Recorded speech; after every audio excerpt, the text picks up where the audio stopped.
Booster la vitesse de chargement de votre site WordPress est impératif, et ce pour plusieurs raisons. Tout d'abord, cela vous permettra d'avoir un bon référencement. En effet, Google pénalise les sites qui sont lents. Et ce pour une autre raison très simple, c'est que Google aime ce que vos utilisateurs aiment. Ensuite, en plus d'améliorer du coup votre référencement, l'expérience utilisateur, cela améliorera également votre empreinte carbone. Et oui, car un site qui est rapide va demander moins de ressources pour être chargé et donc moins d'énergie. Mais ça, si vous voulez en savoir plus, ça peut faire l'objet d'une autre vidéo dédiée. Nous, aujourd'hui, on va se consacrer à la vitesse de chargement de votre site internet. Pour débuter, nous allons tout d'abord nous rendre sur un site qui s'appelle Google PageSpeed. Ce site vous permet de voir le score de vitesse de votre site, mais plus précisément de la page internet que vous allez passer dans l'URL. Donc là, nous pouvons voir que nous sommes sur mon site test et j'ai un score qui a 91 sur mobile et un de 99 sur bureau. Concernant l'aspect SEO, pour ça, il faudra améliorer votre SEO, mais ça fait l'objet d'une autre vidéo. Nous, aujourd'hui, on va surtout se focaliser sur la performance. On va regarder ensemble comment ça fonctionne. Donc, PageSpeed Inside. Là, je vais rentrer mon deuxième site test et l'outil va me générer un premier rapport. En attendant que ce rapport se génère, on va apprendre à le lire. Donc ici, vous avez 4 grands critères et vous aurez à chaque fois l'indice de performance repris en grand.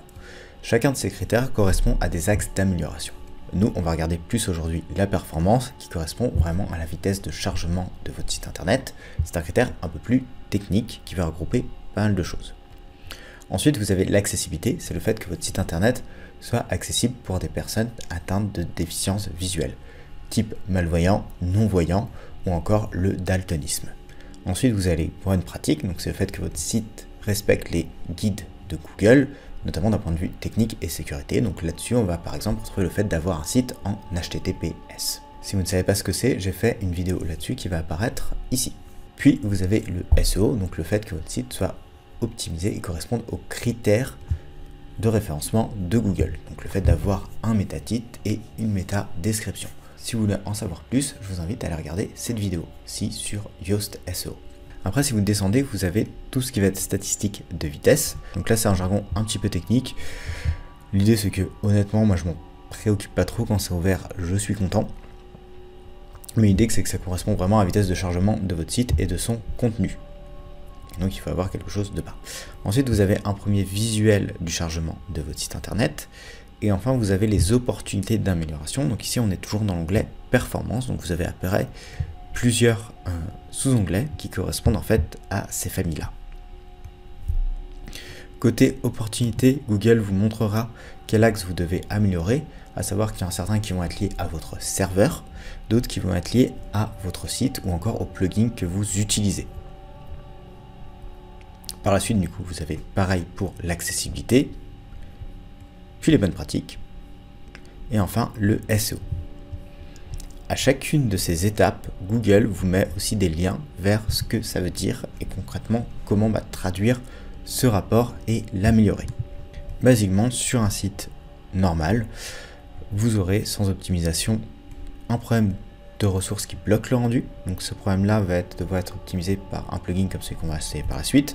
Vous aurez aussi peut-être des problèmes liés au serveur, donc réduire le temps de réponse initial du serveur. Ça, pour le faire, il y a deux solutions. Il y a soit employer un CDN, je vous le décrirai par la suite, soit aussi changer d'hébergement. Avoir un hébergement plus performant impactera cet élément. À titre d'information, à un moment, j'étais chez OVH avec l'hébergement le moins cher, donc le KimSurf qui est à 1 € par mois, un truc comme ça. Et j'ai changé pour Hostinger, et donc là, en fait, ce critère-là a tout simplement disparu. Je crois que j'ai gagné à peu près entre 5 et 10 points de performance sans rien faire à part changer d'hébergement, ce qui est quand même conséquent. Ensuite, vous aurez le fait de dimensionner les images correctement. Donc, si vous avez une image qui fait cette taille-là et que vous l'affichez que là-dessus, c'est pas très pertinent. Et du coup, vous serez pénalisé parce que vous demandez plus de ressources que nécessaire, primo, et secondo, parce que vous générez du code pour redimensionner les images. Donc, comme c'est le cas, par exemple, ici. Puis ensuite, vous aurez sûrement le fait de diffuser des images aux nouvelles générations. Donc, la nouvelle génération d'images par Google, c'est le format WebP ou AVIF. Donc, le WebP est un format développé par Google qui vise à réduire la taille des images. Donc, par défaut, une image est potentiellement en PNG ou en JPEG. Ce format, pour le faire, soit vous avez un outil comme Photopea ou Photoshop qui propose naturellement des exports en WebP, soit vous pouvez utiliser un outil que je vais vous montrer maintenant. Donc cet outil s'appelle Cloud Convert et vous permet de convertir des fichiers dans d'autres formats de fichiers. Ici, nous, ce qui va nous intéresser, c'est de passer du PNG ou JPEG au format WebP. A noter que vous avez du coup un nombre d'utilisation journalière maximum qui est de 10 ou 20, mais vous pouvez créer des comptes gratuits pour augmenter cette limite. Je crois que j'ai 2 comptes sur l'outil, ce qui fait que je peux faire à peu près une 60aine d'images par jour. Donc là, je vais sélectionner un fichier. Donc là, je vais par exemple prendre mon image ici d'Unsplash qui doit faire 1,53 MB, ce qui est conséquent. Ici, je peux choisir en quoi je veux la convertir. Donc ici, on est bien WebP, il vous suffit de cliquer et de rechercher. Et une fois que c'est bon, vous pouvez faire convertir. Sur le côté gauche, vous pouvez également ajouter plus de fichiers pour tout convertir d'un coup. Dans la version gratuite, je crois que c'est 5 par 5.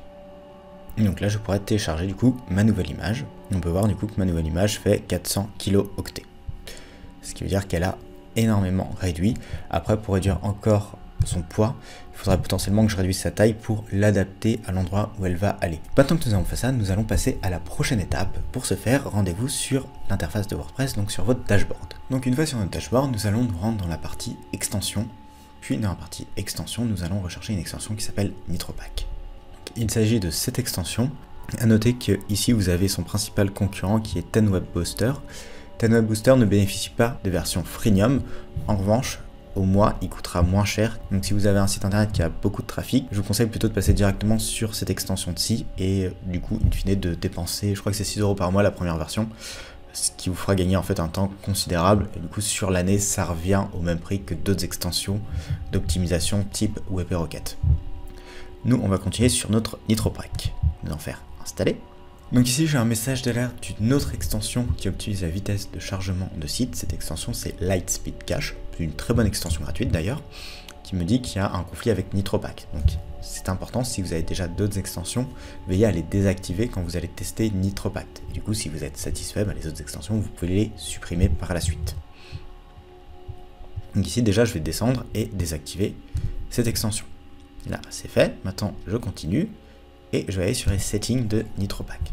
Donc là, il va me demander de se connecter. C'est-à-dire que pour l'utiliser, il va falloir que j'aille sur leur site et que je crée un compte. Donc c'est ce que nous allons faire. Connect to Nitro. Et nous allons faire Not Register Yet pour créer un compte. Ici, l'outil va me proposer directement les versions payantes, mais en descendant, on s'aperçoit qu'il y a un lien vers la version gratuite. Je vais vous expliquer après en détail les spécificités et les limites de cette version gratuite. Déjà, nous allons créer un compte sur cette version. Donc ici, vous avez un petit formulaire à remplir avec vos informations.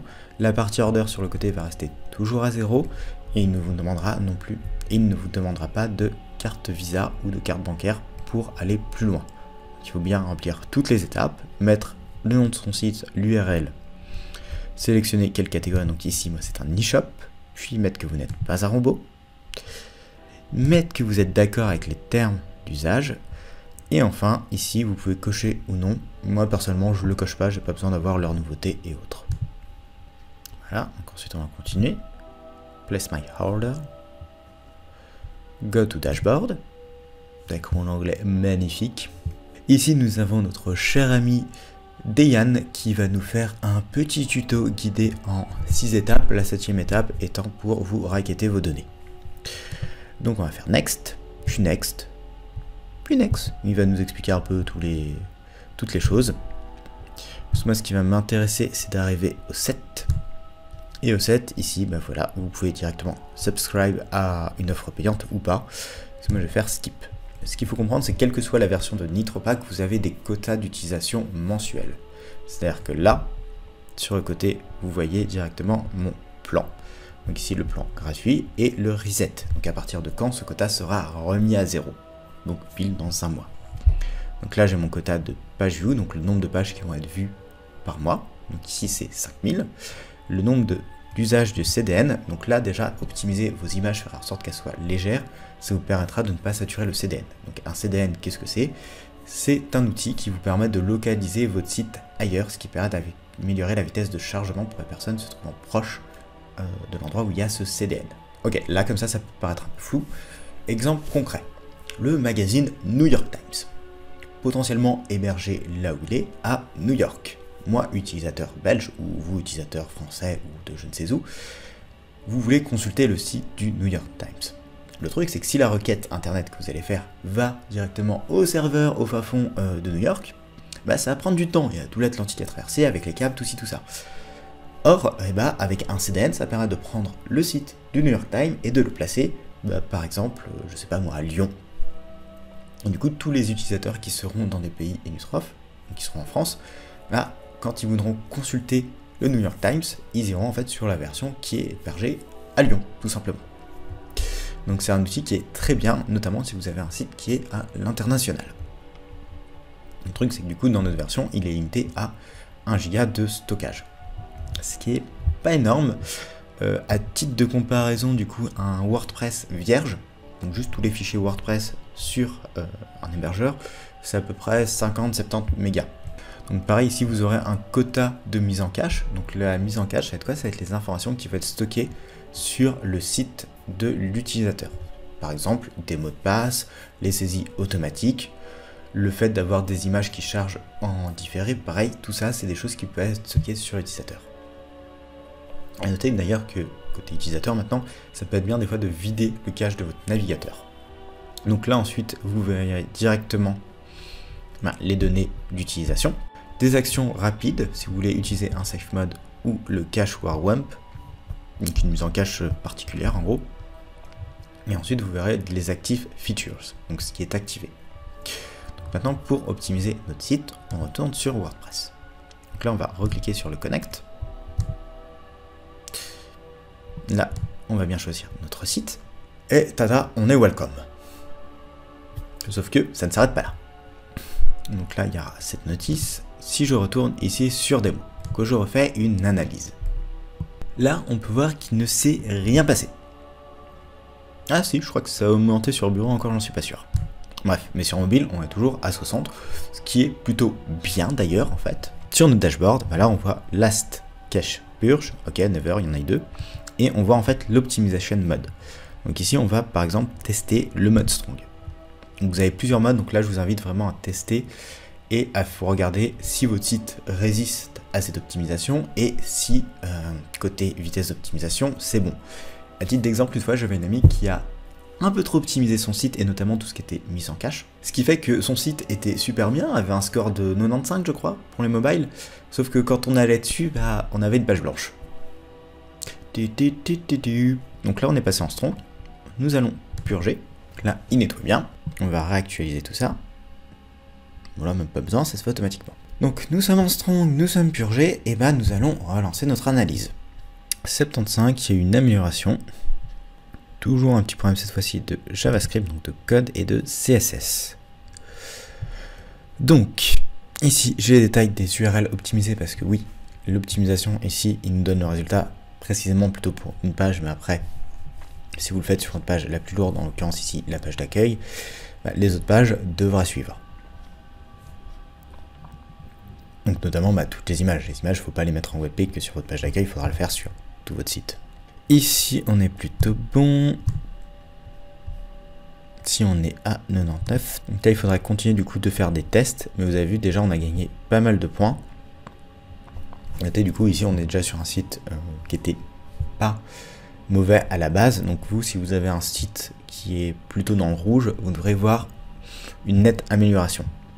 Le truc, c'est que maintenant, nous, on regarde notre site qu'à chaque fois en étant connecté dessus.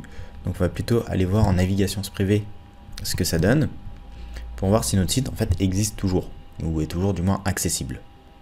Donc là, on peut voir que j'ai une petite latence. Donc, il faudra retester et affiner à chaque fois les options. Mais en soi, l'outil nous a fait gagner pas mal de temps. Donc maintenant, comme vous pouvez le constater, on est sur la version gratuite, donc on a en fait droit à cette magnifique bande de publicité NitroPact. Si vous voulez l'enlever en fait et aller plus loin en faisant par exemple votre footer avec Elementor, je vous invite à aller regarder cette vidéo. Dedans, je vous parlerai de comment faire un menu avec Elementor, mais vous pouvez faire exactement la même chose pour votre play de page et donc in fine cacher le NitroPact. Sur ce, je vous souhaite une bonne journée et à bientôt.